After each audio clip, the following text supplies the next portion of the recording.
નિર્માતા, art designer, painter અને production designer સ્મૃતિ મિશ્રા નથી રહ્યા. મળતી માહિતી મુજબ તેમણે આત્મહત્યા કરી લીધી છે. તેઓ મણિકર્ણિકા ફિલ્મ ફેસ્ટિવલના જનક હતા.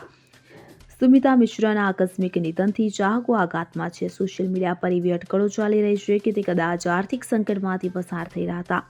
સુમિત મિશ્રાના સોશિયલ મીડિયા એકાઉન્ટને જોઈને અનુમાન લગાવવું મુશ્કેલ છે કે કોઈ પ્રકારની મુશ્કેલીમાં હશે. પોતે જે મુસીબતમાં હતા તે વિશે તેમણે કોઈને જાણ ન થવા દીધી અને દુનિયાને અલવિદા કહી દીધું.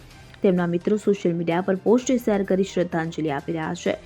સુમિત મિશ્રા વિશે વાત કરવામાં આવે તો તેઓ મૂળ બિહારના રહેવાસી હતા. સુમિતે વર્ષ 2016માં ફિલ્મ અમૃતા એન્ડ આઈથી ડિરેક્ટર તરીકે શરૂઆત કરી હતી. વર્ષ 2020માં તેમણે ખિડકી બનાવી. ત્યારબાદ 2022માં તેમણે આગમ ડિરેક્ટ કરી.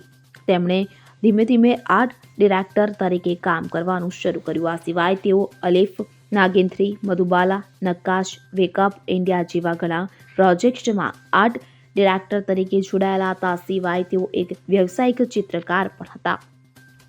Bureau report CN24 news. હવે જુઓ દેશ દુનિયાની તમામ ખબરો તમારી આંગળીના ટેરવે. ઉઠાવો મોબાઈલ અને ગૂગલ પ્લે સ્ટોર પરથી ડાઉનલોડ કરો અમારી CN24 ન્યૂઝ મોબાઈલ એપ.